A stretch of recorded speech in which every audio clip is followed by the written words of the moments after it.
I studied every $50 million Google Ads funnel over the last 5 years across tens of e-commerce niches: fashion, automotive, liquor, jewelry, you name it, I've studied it. And what I found on the surface is every brand looks different. But when you unfold their actual funnel, they're all running the same 4 patterns, which I'm going to go over step by step in this video. And surprisingly, the first pattern isn't what you see on the top layer of the funnel. It's actually hidden deep inside the brand. This pattern is known as the buying intent pattern. And this is the same pattern which all brands, which have already done over $50 million, brands like Colors & Co., brands like Nestor Liquor selling actual liquor, and also brands like Turmeri, which are furniture brands, all follow. Which I know this because these are all of our clients or past clients which we have worked with. But when you look at the first pattern of what every single one of these brands are doing, it's not that necessarily they have the best quality images in place, nor is it that their product titles are different or the pricing is the cheapest, but it's rather how they're approaching Google on the fundamental level in terms of the signals they're sending to the algorithm. To illustrate this further, I'm going to go over this playbook which I created, which goes over majority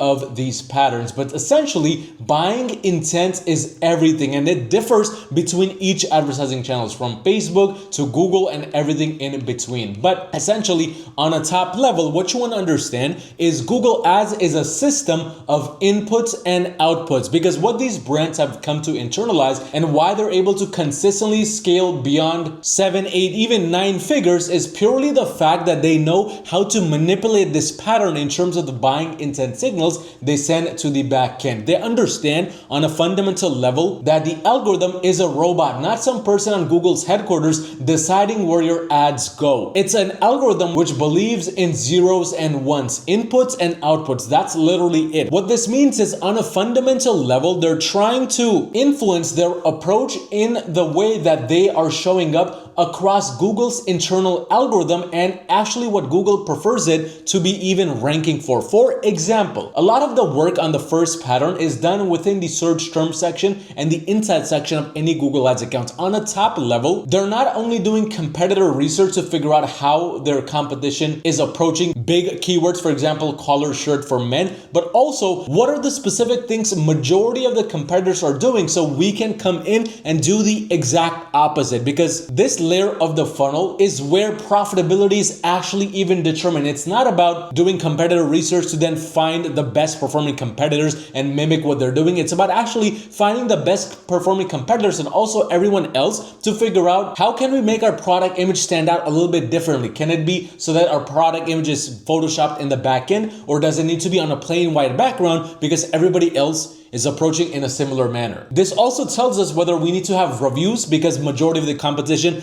does not have reviews, or vice versa, not have reviews like Turmeri does here, because majority of the competition actually has reviews. And this goes a bit deeper, a bit more granular based on what kind of refined results section we see on the left-hand side, because to manipulate that first pattern, we need to know all of the intricate details about what the algorithm is even wanting and how users in that respective niche and that respective industry are going about doing their research accordingly. And what I notice across all of these 3 individual brands, despite being in completely different niches, is that every single one of these brands is finding some use through the Pareto principle, which is essentially the 80-20 rule. It says 80% of the budget should be going towards cold traffic prospects, cold traffic audiences, and 20% or less should be going towards branding / identity keywords. Because there's 3 major things they're trying to manipulate through this buying intent approach, through getting more higher buying intent customers through the door versus medium and lower buying intent customers. Number 1 is the emotion the users are feeling when they see the ad. Number 2 is the authority. And number 3 is the mixture of signals that the brand and all of the ads going from shopping to search to demand gen, display, etc., whatever the case may be, is sending back to the Google Ads machine. Because when the first pattern is in check, when the right signals are getting sent to the back end, that's when these brands are moving on to the second most important signal and pattern, which is the user experience pattern. What these brands know is that majority of the competitors, they're approaching their ads in a first order profitability mindset and approach. And in order to stand out, doing the same exact thing as everybody else do, going with the first order profitability approach, although that may be the main goal,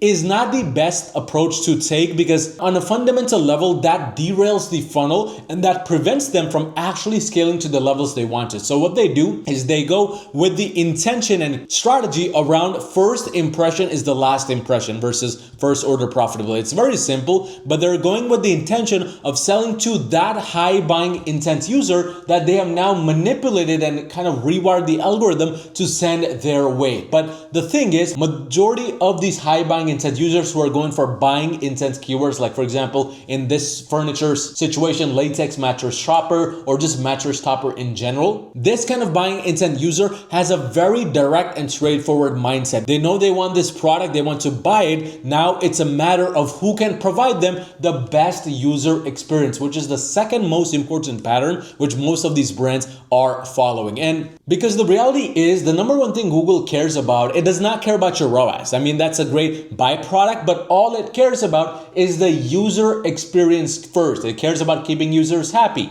keeping users coming back to search, keeping users trusting Google's recommendation. And that ultimately determines how you win in terms of bidding and all the things down the funnel. But what these $50 million Google Ads funnels get in right is they're working backwards in terms of first impression is the last impression. And in order to do that, all they care about is the store quality section of the Google Merchant Center. Now, just a disclaimer, this top quality store badge is no longer something Google actually provides, because if you look at all of these brands which we have handled Google Ads for or currently are handling Google Ads for, there is no brand in here that has that store badge. But that does not mean that Google does not take all of these specific things into consideration when determining how the user experience actually lays out. Because see, the thing is, a high buying intent user needs a high quality user experience in order for them to fall into the appropriate category of this funnel and to go down this funnel buying something eventually at the end, and also coming back to buy more from your brand or from Google in general. So things that these brands care about on the top level, this is the second pattern I've noticed, by the way, is things like shipping experience. They're improving the back-end fundamentals of the business, getting the shipping delivery times below 7 days, getting the shipping cost to be below $35, or in some situations it may be completely different, or whatever the normal standard is for your industry. They're focused on return experiences, giving the best possible user experience, even in terms of returns. And then the purchase experience, adding in different types of payment methods, the store rating, which is something that you can set up in the back end of the Google Merchant Center, and also the browsing experience. These are more on the site experience side, the landing page experience, which by the way is one of the key factors of what determines your quality score. But the high resolution images, you have the number of high resolution images, the images per offer, website desktop speed, mobile speed, so on and so forth. All of these things are the second most important pattern and the second signals that all these $50 million Google Ads funnels are sending to the back end, because all they're trying to do is influence the quality score, which is your ultimate secret weapon. There's no other way these brands are able to scale to levels like these, which, for example, one of these brands, which we're covering right now, is doing about 1.8 to 2 million a month at a 10x ROAS, heavily influenced by cold traffic. And again, they're working backwards from the mindset and approach of going with first order profitability, because when they're working backwards, because that ultimate goal is already getting met by simply having the best possible first impression with every single user that comes through the door, with every single user that even interacts with their ads. Which, by the way, if you run a brand making $50,000 a month in revenue, you would rather get some extra help scaling your brand profitably and consistently using all of these patterns, which I'm going over in this video and more. Scan the QR code on the screen or click the first link in the description below to directly schedule a call with me, and let's see how we can potentially work together to make that happen. But once they have the user experience pattern in place, they're now incorporating the third hidden piece of the puzzle, the third pattern, which is known as the campaign layer. Because ultimately you could have the best foundation on this planet, you could have the best products on this planet, but if your campaigns are not structured in a way where your budget is properly allocated and showcasing the right products to the right people, nothing else matters. So with this third pattern, what I've noticed is most of these brands are focused on a top-down approach, top-level approach in terms of campaign approaches. They're not focused on how many performance max campaigns we should have running or how many standard shopping campaigns we should have running, because the reality of the situation is we only have 10 campaigns running for this brand and it's doing roughly $2 million a month. The bigger picture approach that we are taking here, which is the third most common pattern across all of these brands, which we see working right now, is we're more focused on top-level questions such as how much distribution should imagery get in terms of product feed versus video creatives that go on display traffic, demand gen traffic, versus the imagery you see on Gmail placement, display placement, so on and so forth. All of these are different placements which we are targeting in its own unique way. For example, if we just take a look at Turmeric right here, we can see that there's not just shopping ads running at this point of time. There's over a collection of 400 ads running at this point of time, from video creatives to the actual imagery to shorts placements to shopping listings, so on and so forth. It's basically a whole ecosystem of different placements and different points and different touch points within the Google Ads ecosystem, because shopping and search are small parts of the entire ecosystem. What all of these brands have in common is the top level distribution of the imagery versus videos versus the actual products itself in terms of budget allocation, because that determines whether our winning campaigns, which are maybe campaigns more focused on imagery, are getting say 70% of the budget, where other campaigns which are maybe only search campaign focus and search term focus are getting 40% of the budget allocation. That's where the distribution even begins. But in addition to that, to get a bit more granular, what all of these brands do, the same pattern they follow, is that they're focused on budget allocation in terms of segmentation of the products, in terms of the segmentation of how they're structured in general. For instance, a lot of these brands, they have products which may be a certain price range, for example, $88, or on the lower end, $60, $70. But on the other hand, they may also have products which are all upwards of $400, $500. So it's a wide range of pricing that these brands sell in terms of products. It might be the same for your brand.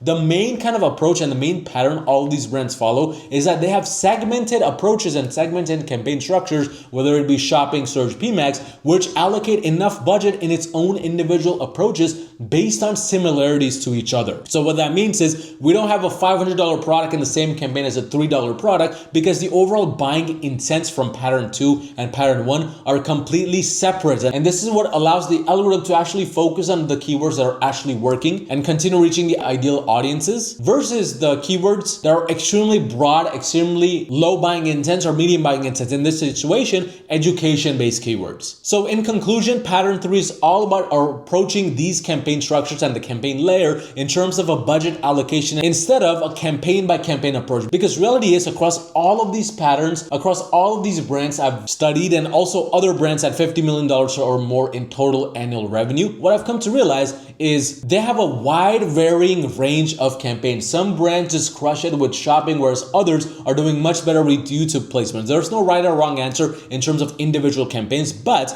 there's a right and wrong answer, an overall pattern as to how you distribute on an individual granular level. But the fourth pattern that I see across all of these brands, this now goes into scaling, because most brands, what they can do is they can get the right campaign structure in place, they can get the right product feed and foundation in place. But when it comes to scaling, that's when things mess up. That's when they have one good day and two bad days. And every time they try to spend more money, ROAS comes crashing down. ROAS is not able to kind of follow a trajectory of any sort. And what I've noticed across all of these different brands, the main pattern is that they treat scaling as a reward and punishment system. Doesn't matter if it's a fashion brand, doesn't matter if it's a liquor brand, or an organic products brand. All of these brands, what they have in common is they are rewarding the algorithm in terms of scale and punishing it when things are not good. And the main common thing I've noticed across all of these brands is the fact that they're not just scaling on top level ROAS or top level metrics. Rather, they have clear distinction between brand versus non-brand and blended ROAS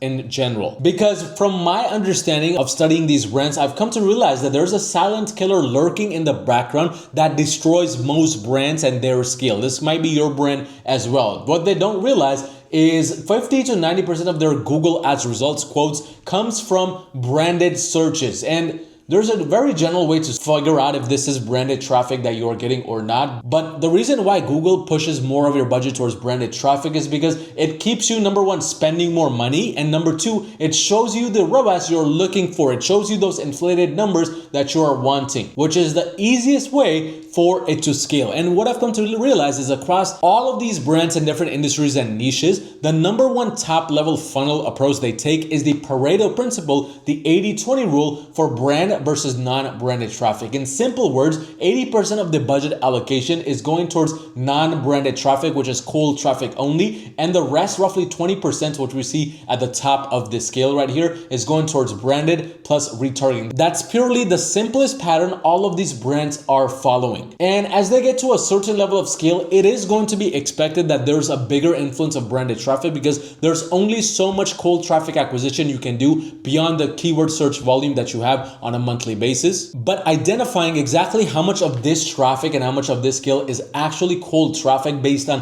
how your campaigns are set up, based on the search terms you're ranking for, and then pushing more budget towards those specific campaigns using the 80% rule, whereas the rest of the branded influence campaigns, and this could mean a lot of your other campaigns which are not supposed to be going after branded keywords, do end up attracting branded traffic, get lower and lower budget over time, because this is how you approach the reward and punishment system for scale. That's the most common pattern I've seen across all of these brands. They're essentially rewarding the algorithm with greater scale, more budget, lower restrictions for the campaigns that are focused on cold traffic acquisition and cold traffic intent, and they're punishing the algorithm by punishing the actual budget and campaigns with lower spend and higher restrictions for those campaigns heavily reliant on branded traffic or those that still continue to drive branded influence, as we see right here. That's why we have campaigns running at $25, $50 a day here, and some other campaigns are running at upwards of $1,000 to $1,300 a day in total budget. But when you combine the first layer, which is the buying intent layer that is designed to rewire the algorithm, and you now have actual quality individuals coming through the door with high buying intent keywords, and you combine that with the proper user experience that's focused on not just first order profitability, but first impression is the last impression,